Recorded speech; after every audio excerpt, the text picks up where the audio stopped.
Aktar kmieni fil-kampanja elettorali l-Partit Nazzjonalista kellu jagħmel U-turn fuq il-kumpens li kellu jingħata mediċini b'xejn li jkunu out of stock. Għamel U-turn fuq tat-tablets u issa kellu jagħmel U-turn oħra.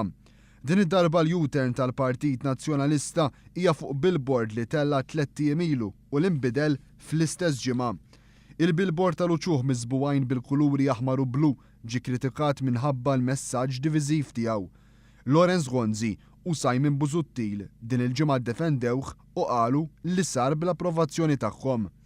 Aktar kmieni din il-ġimgħa Lawrence Gonzi ftaħar li għandu ngravata blu u li wiċċu huwa blu wkoll.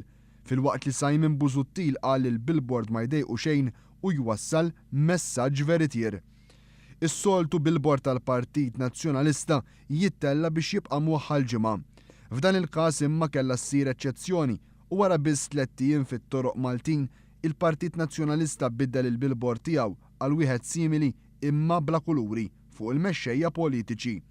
Sorsi fid-Dar Ċentrali qalu lil One News li dak li qed jiġri bħalissa huwa xhieda ta' kemm il-Partit Nazzjonalista mhux ippreparat għal din l-elezzjoni. Partit qalu dawn is-sorsi li f'mument jgħid u jagħmel ħaġa imma mbagħad ikollu jagħmel U-turn minħabba il-biża' li jitlef il-voti.